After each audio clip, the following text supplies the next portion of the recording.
Welcome. Welcome to our podcast, Family Home Evening. with Bad Mormons. My name's Charlotte, I'm Mandi. and we're both bad at being Mormons. Really bad. Like, probably the worst. You know, I was thinking about it. It's funny to me that between our parents, they have 9 children. Not a single one of us actually turned out to be Mormon, Yeah, you're right. right? I mean, I think Colin will go to church every now and again, but he drinks coffee. He does drink coffee. Yeah, I hope they're not too bummed about that. At least they Right. got some grandkids, and Right? There's some hope there for them, right? we didn't totally fuck them over. Just saying, we're probably huge disappointments. Well, listen, if you join a cult, you can't expect your kids to join the cult just because they're related to you. Right. Sorry. But don't worry, you didn't do anything wrong. You taught us to be smart, educated people who just don't fall for, cults. Usually. Usually. It I'm not just going to depends. rule myself out of cults altogether. I couldn't remember that Vanguard cult that we talked about with the vow. I would have fallen for that one. Yeah. I would have fallen for that cult. Nexium. Nexium, right. Mm-hmm. Right. So, listen, if you're here... Listen. Listen, if you're here listening to our podcast, it's because you want us to entertain your pants off. And we will. Charlotte, keep your fucking pants on. I was just That kidding. we just said to entertain them off. Pants off, dance off. We tell you stupid stories. Well, entertaining stories. Right. Of us doing stupid shit, usually on some sort of drug or drunk, some sort of altering substance. This time we're going to mix it up a little bit, and we're going to still tell you stories about us. Right. So we're fulfilling our self-appreciating destinies of listening to our own voices talk about ourselves. Right.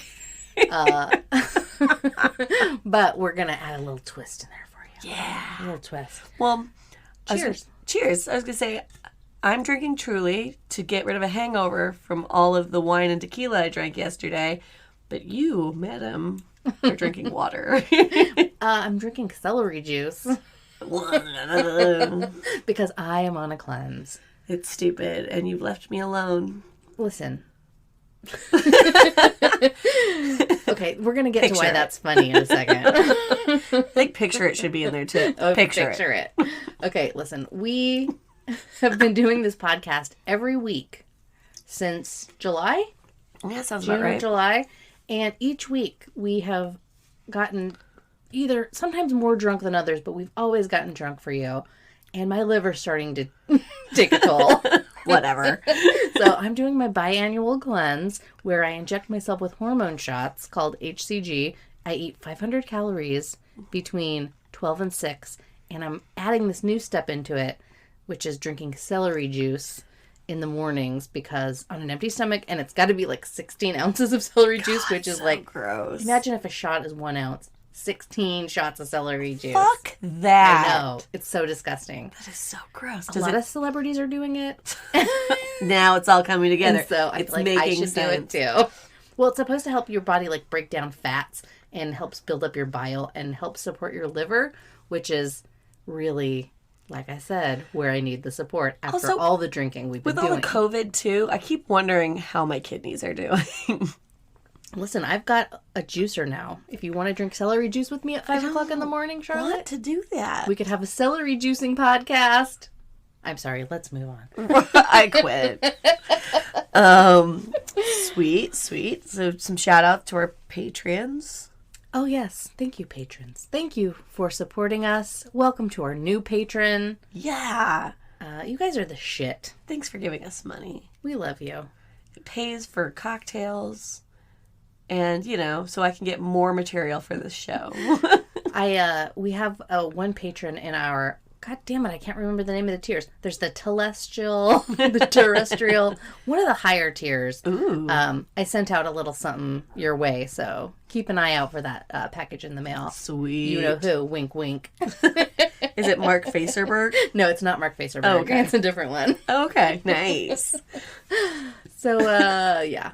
Patrons. God bless them. We sat down and we actually came up with some rules for those who might be listening to this podcast to learn English and want to do a happy hour surprise. So, if you're in a group, you can still do this on your own, but, it makes more sense with more people. Every time we say Wait, back it up. We need to start at the beginning. We created a drinking game. Correct. Last week we threatened you with a drinking game. This week we actually made some rules.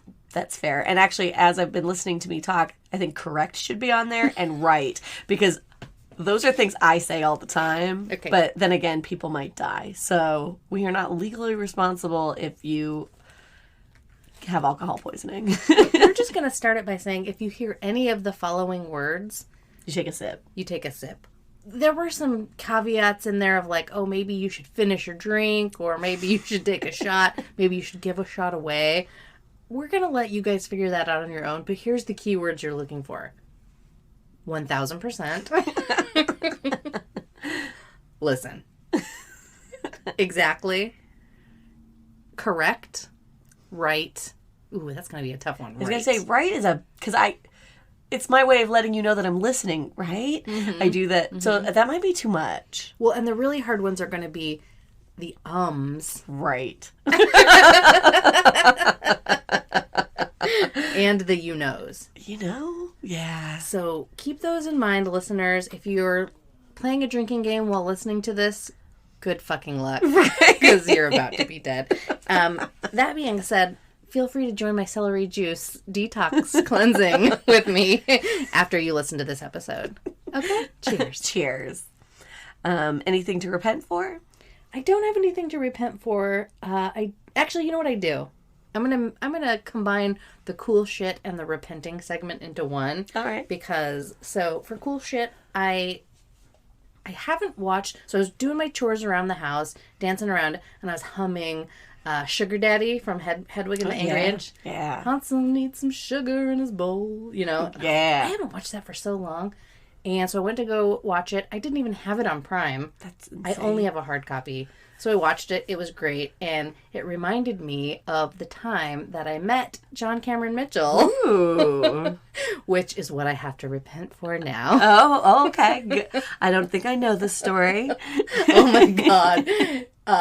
It's so fucking embarrassing. And I want to crawl under a rock every time I think about it because I fucking love this man. Like, I love Hedwig and the Angry Inch. Even Short Bus. I never watched that. That was a little weirder, but I love his work. I think he's fucking fantastic. I'm not like want to bang him, love him. I just like idolize him, right? Right. You respect the work that they've done. Exactly. Right. And oh my God, these people are going to get so drunk listening to us.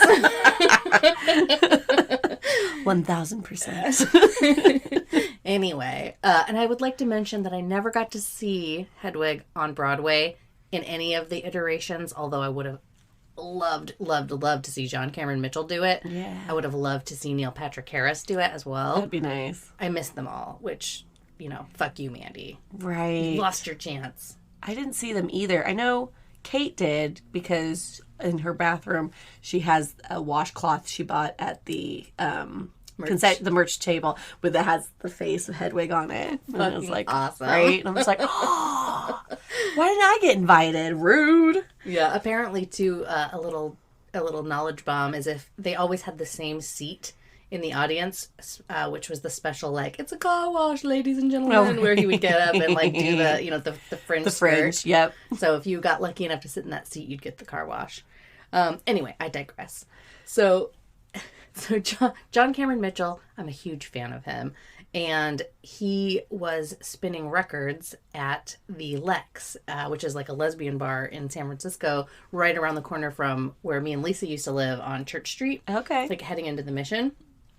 And so we obviously like had to go. And this place is really tiny. It's like the size of 2 of our living rooms. I don't know how many people you can fit in there, but it's a tiny little place. Right. And, we would go there quite a lot and hang out. It was like a fun bar to hang out at. And so John Cameron Mitchell spinning records. We have to go. The place is jam-packed. And I'm so nervous. And I'm sure I'm just probably fucking staring at him the whole time like a fucking psycho freak. And I'm just knocking back the drinks. Way too many drinks. Way too fast. Because I'm nervous. And I'm trying to get up the liquid courage to like talk to him and just let him know like how much I love his work. And I'm such a super fan or whatever. So I'm getting nervous even just fucking talking about it. Why do I do this? I'm a grown-ass woman. Because you respect their work and it's part of your life. Yeah. Like, but this is like a thing that teenagers do. Like you're like screaming and crying over the Beatles or Right. Elvis or whatever. It's like when you get to be middle-aged, you're like, oh, that's just a human being who does cool shit and they want you to be a fan of them. That's why they do it. Don't be an idiot when you talk to them, please. So let's get to the meat of the it. story. So, fuck. I'm drunk. I'm really drunk. So you drank way too fast. Way too drunk. Gotcha. And it's the end of the night, and either he left and I followed him out, which is probably what happened, or I was outside smoking a cigarette or something, and he came out to leave.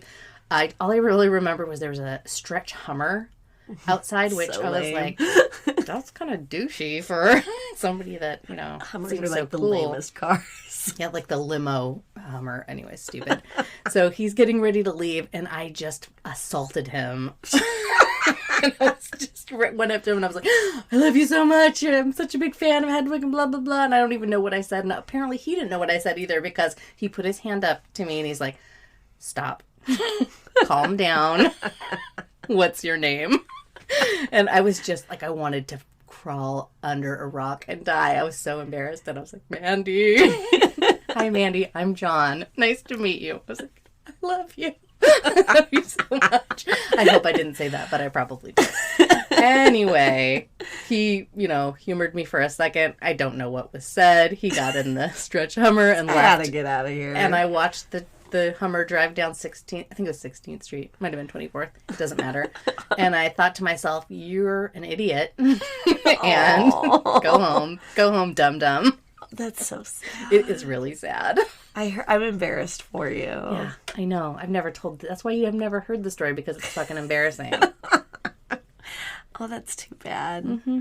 Yeah, I run away. I remember when Jamie Lee Curtis came into the co-op. It was the weirdest thing because I had an earphone in. I was cutting the deli meat, and I have to leave one headphone out in case we got a page.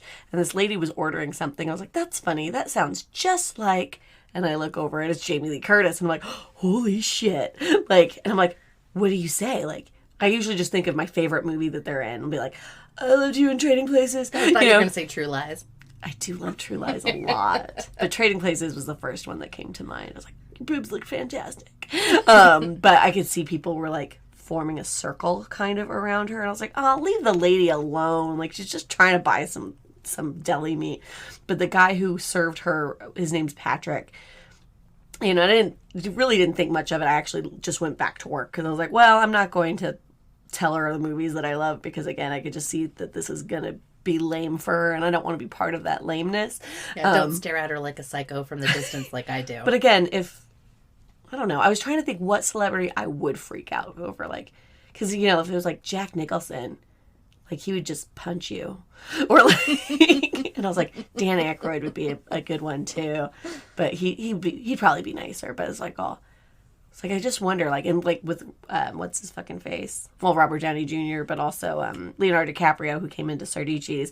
I was just like, I just don't have anything to say to you. I'm going to go. But yeah, then when it's other people, that I feel are lower on the totem pole, I'll be like, oh my God, I love this and blah, blah, blah. But as soon as they have any sort of status, I'm back to my corner. Yeah, yeah. Okay, bye. Do you remember at that time? I was going to say Matt Skiba, that's happened to me, but I've met him a few times, but that's happened to me a few times around him where I'm just I love him so much and I love his work so much and I don't know what to say to him. But that night that we were out in the alley behind the Troubadour, right, when we met Allison and Melissa, right. Do you remember, he came out of the doors and, this whole group of people, it was just, nobody said a word. He came out, he's like, hey, guys. Right. Nobody said anything. Everyone was just kind of, getting closer to him with, their pens and their posters. And I was like, hey, we're, hanging out or whatever to talk to you. But I would have been that person to be, the first one to speak. But I was trying so hard to make it less awkward. Right. I was just like, hey, Matt. We're best friends. It's anything for a lady in a social distortion shirt. Oh, yeah, that was a good moment. That was nice. Yeah. That was nice for you. I didn't care because I'm I don't even like this band. But that was fun. That was good. I love all the shows that I go to. And I like offending all of the fans when I'm I don't even like this band. Why are you here? Why are you taking up a ticket? Right. Should we hear some words from our sponsors? Wait, Perhaps? I've got one more thing. One more thing for cool shit. We're giving away a free T-shirt in honor of hitting our 50,000 play milestone. So thank you guys so much for listening. We just hit 50,000 plays, so we're giving away a free T-shirt. All you have to do to enter to win is go on Instagram, find one of our posts. We're doing a post every day for the next 7 days until Saturday. Tag 3 friends, and we'll enter you for a chance to win a T-shirt. We're trying to build up our Instagram following, so if you have any people that might like the show, tag them. And if you'd like an extra drawing, just take that post and put it in your story, and we'll enter you guys to win a free T-shirt. Fantastic. And now we actually have a real sponsor, so let's hear a word from them. That's right.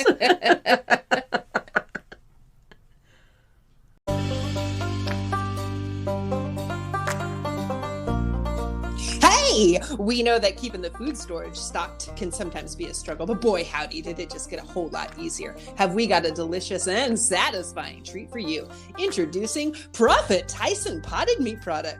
Prophet Tyson Potted Meat is a tasty treat your whole family will enjoy, and it's now packed with 30% more tripe per can. This spreadable, delectable meat product is the perfect addition to your food storage pantry, thanks to its pre-cooked state and extra long shelf life, which also makes it a great item for camping and military uses.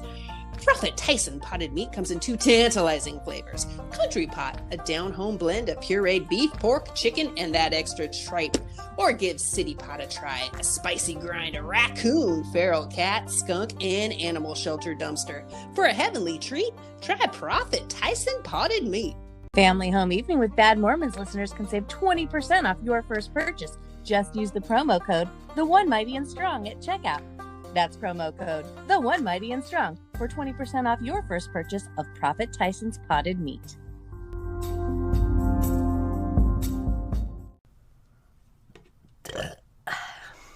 I guess that means we're back. Rude.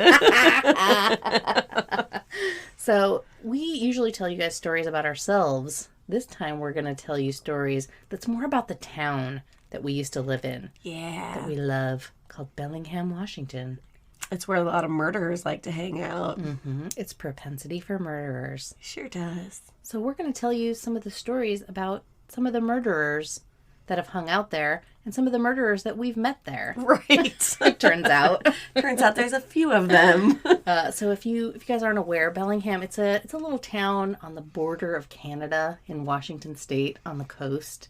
It's beautiful. Lots of our family and friends still live there. Shout out to the Beham crew. Yeah. But the story that I wanted to talk about, well, first of all, let's start here. Ted Bundy. Right. Went to Western. I didn't know he went to Western. Mm-hmm. Interesting. That's when he would go down to the Waterfront Tavern. Right. Which, the Waterfront Tavern is a bar that... Super dive bar. Opens real early. 6 a.m. It's right by the Lighthouse Mission where the homeless people live. And so they all hang out there and drink. So Ted Bundy, that was one of his haunts. Okay. Which is why they have the Bundy burger on the menu. Right. Or at least they used to. I do vaguely remember that. Yeah. But yeah, Ted Bundy lived there. Kenneth Bianchi, who was one of the duo of the Hillside Stranglers. Right. He lived there. This was like all in the late 70s. He actually killed his last 2 victims there, and that's where he was caught, and he was incarcerated at Walla Walla. I don't know if he's still alive or not. Interesting. But yeah, and then there was that guy, his name's James Kinney, and he is the one who murdered that girl who was coming out from the East Coast to check out Western as a school and dumped her body on the Mount Baker Highway. Oh, shit. Yeah, I don't know if you remember this, too. Our friend Amber, so a bunch of those girls, even Tiffany was living out there. Our sister Tiffany was living out with her friends out in Sun Valley or Maple Falls. Maple Falls, right. Sounds right. Anyway, which was way out there on the Mount Baker Highway. And one of the girls, Amber, actually hitched a ride with this murderer. Dang. And when his picture, like when they'd found the girl and they'd found the guy who murdered her, and it was this big deal at the time in the paper, she saw his picture and she was like, holy shit. Like, that guy gave me a ride. And we were all like, what the fuck? Right. That was in like 90, 97 or 98. It's freaky, man. Mm-hmm. Yeah, totally fucking freaky. But yeah, so all these guys would hang out. Well, they're all, that's the Bellingham connection, but all of them would also drink at the Waterfront. Right. Which is like the Waterfront's claim to fame. Right. Again, super divey bar, and like it's just literally on the waterfront, and yeah. Yeah. They've got like a copy of Catcher in the Rye up on the wall, because apparently that's like a book that murderers are often caught reading or I have. don't understand. I read that book and I literally was so bored the whole time. It made no, like, there's something about like a fever dream in there. I felt like the whole book was a fever dream. Like, I don't remember it. I just remember not being interested at all. It was not interesting. Yeah. Maybe I'm just not intelligent enough. Or a murderer. You're not a murderer, so it's not interesting. Yeah. But so the story that I wanted to tell about basically the murderer that I encountered and interacted with. Well, I have two actually, but the main one is the DC snipers. Right. So you were you there for that? I wasn't. That was in 2001. Okay, yeah, no, I didn't move to Bellingham until 2004, so. Oh, right. Yeah, right. So the DC snipers, basically, they're these two guys, John Allen Muhammad, and he was the older guy, and then he had this younger kid with him who turned out to be 17 at the time. I think he might have been 16 at the time he was in Bellingham, but he was young. Right. His name was John Lee Malvo, and these two guys were living at the Lighthouse Mission. The kid was actually going to Bellingham High School for a little bit, and they would come to the co-op all the time. So, like, you remember how, like, you know, crackheads and hippies and homeless people hang out at the cafe all day long. Hang out. Because they could just keep refilling their coffees. Because you buy a cup of coffee for like $1 or $2, and you could just refill it all day long. Yeah, all fucking day. So these guys would hang out there all day long. And I talked to that guy, John Muhammad, several times. He would come into my department. I worked in the vitamin section.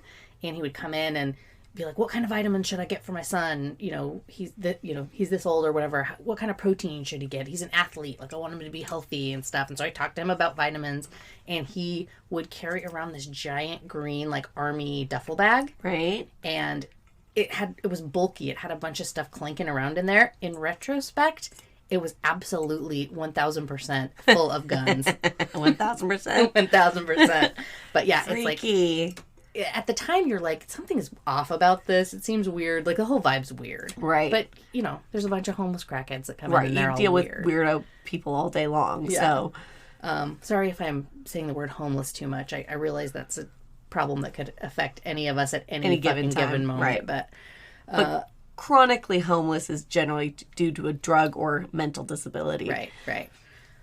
So anyway, the guy was like, he was carrying around a duffel bag full of guns. And I can hear the sound in my head right now. Like, I didn't know it was guns at the time, but looking back on it, it was totally guns. Oh, that's so weird. You know, so freaky. Weird. A giant duffel bag full of rifles and guns and shit. Anyways, so they hung out at the co-op for, I think they were like in town for only like 6 months. Okay.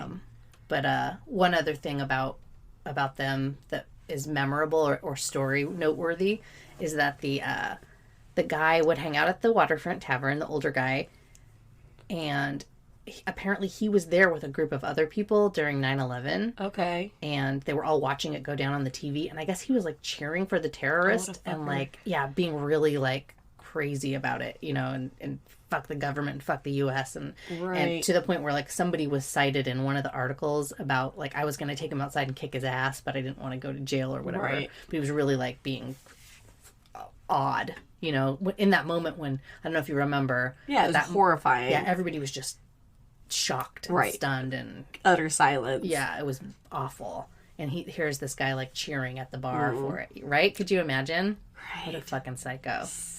That's fucked up. I'm surprised he didn't get his ass kicked. Right.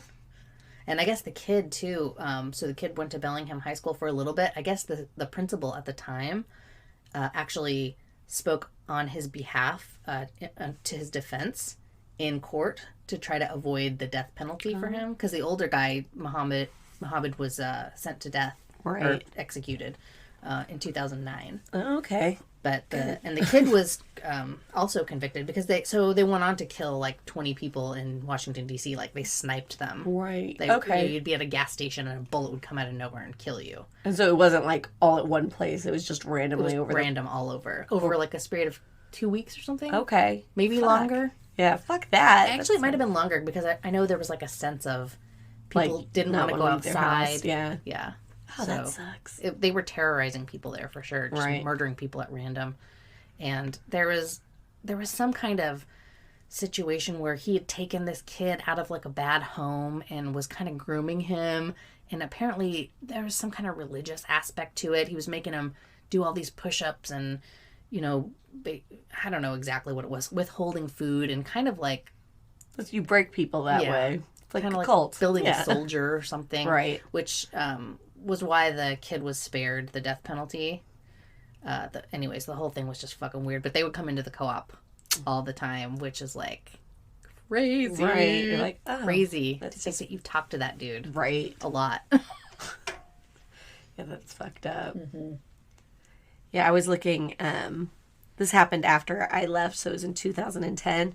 But this kid, Dwight Clark, it was his freshman year at Western, and he left a party at like 2 a.m, and one of his roommates or a friend got just a blank text message from him at like 2:40. That was the last thing. And then they found his body like 10 days later in Bellingham Bay, over by the Puget Sound, or the I can't remember what that place was called. We used to go down there and drink. By GP? Yeah, GP. So they found him down that area, and there was a smiley face spray painted nearby where the body was found.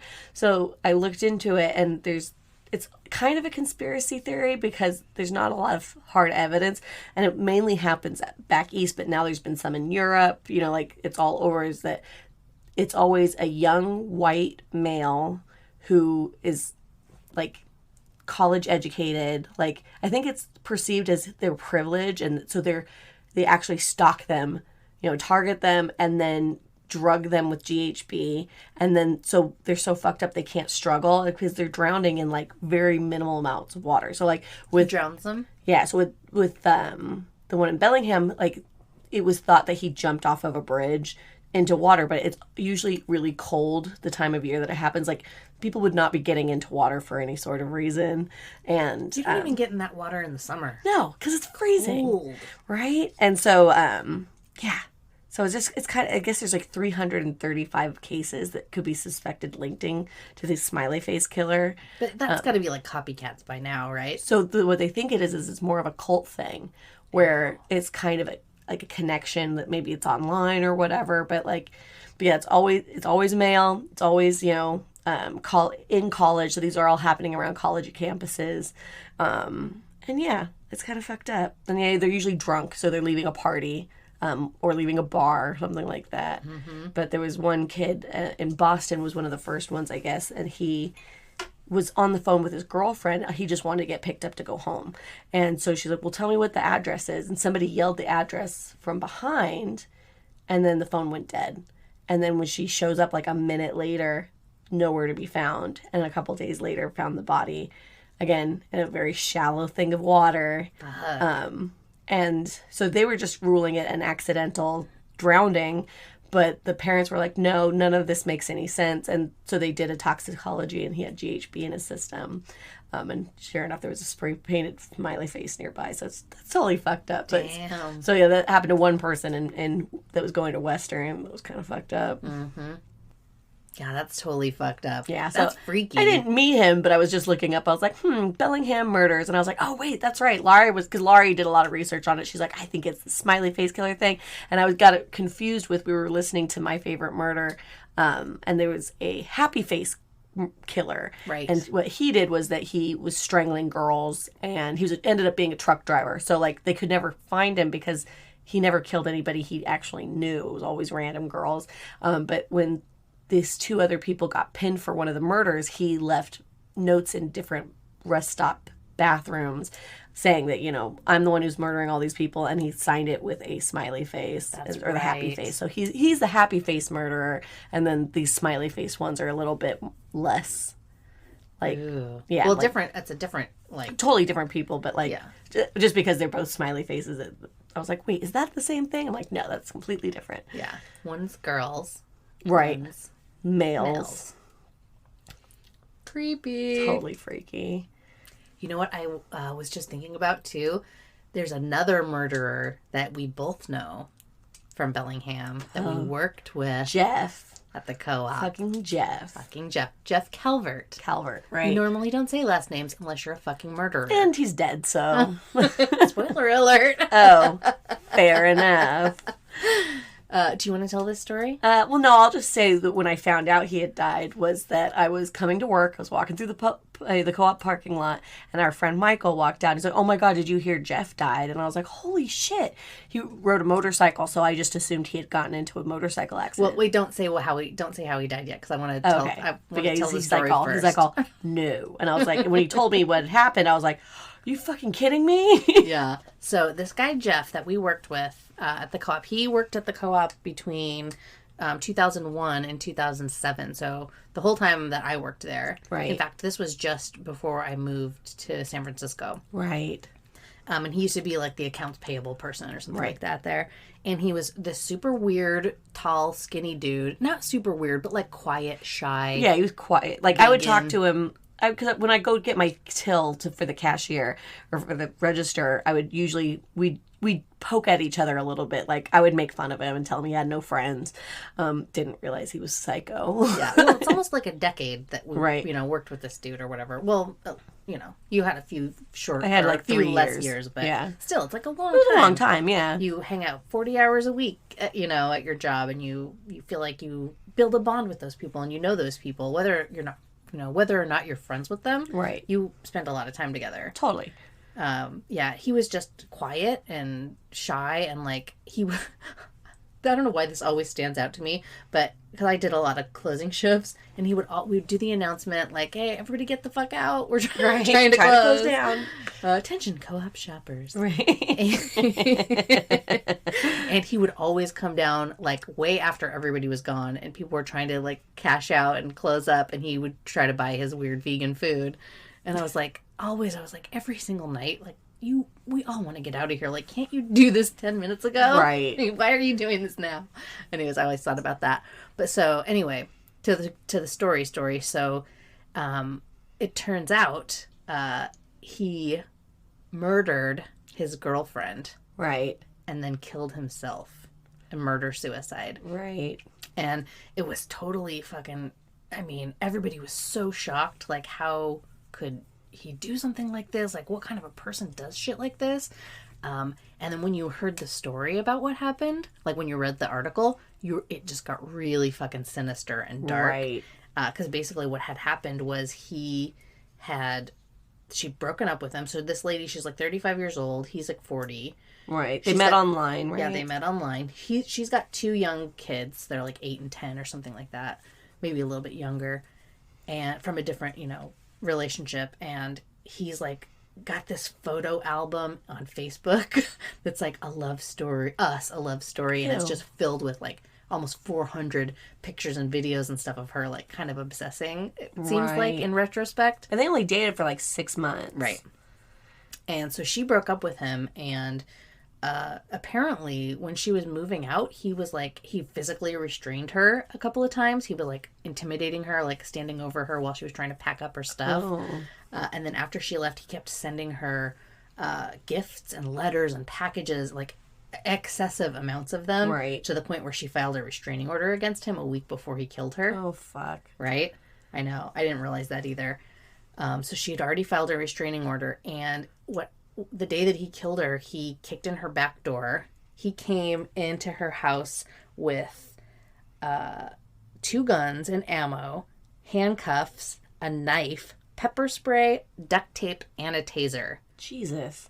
In a bag, right? She's like sent her kids upstairs to hide, or in a closet or something to hide, which fucking sucks because they survived. But they heard the whole thing happening. And it didn't go the way he wanted it to go or whatever. And he murdered her, killed himself. And later on, it was realized that he had spent some time in jail in Seattle, like 3 months in jail for stalking another lady. Oh, shit. Yeah. Seriously. Wolf was her last name. But yeah, like as I was looking up, trying to just figure out the timeline of when this happened, I was like, holy shit, I had no idea. He was actually convicted in 1995 of stalking a woman and had to spend 3 months in jail. And she had the same sort of experience, like, you know, when she broke up with him, all these gifts. And, you know, he was like, basically, one of the things she said, which struck a chord, I guess, was, you know, it started out great. Everything was good. And then it came to the point where we were all forced to be vegan, even like my kids who were like teenagers and they don't want to, you know, they don't want to be fucking vegan or whatever. He's like forcing, you know, this controlling sort of aspect on them or whatever. Oh, hell no. Right. So that, I mean, like all of this stuff doesn't seem that crazy because especially if you like true crime and crime stories like we do. Right. But knowing the person makes it that much more fucked up. Yeah. Because again, I would have never pinned him as a murderer. And again, the amount I forgot when you were reading it, I was like, that's right. He had enough ammunition. Like he was expecting some sort of firefight. Like he was going to kidnap all of them and then have the cops would show up or whatever. Like that's what he was kind of expecting. Mm-hmm. He was prepared for it. Yeah, he was. Yeah, it's so fucked up. But yeah, so when Michael was like, oh no, he killed himself. And I was like, what? And he's like, and he murdered somebody else. I'm like, what the fuck? Yeah, that was shocking. Right? And I just feel so bad for those kids, though. Like, just, like, what a fucking asshole. You know, like, who are you? Again, when you murder anyone, it's like, who are you to take somebody's life because they didn't want to date you anymore? Like, grow the fuck up. Yeah. Or just that they were fucking at the wrong place at the wrong time getting gas, you know, and a bullet to the head. That's true. I don't know. It's so fucked up. But it's just, like, it's so crazy to me that there are so many...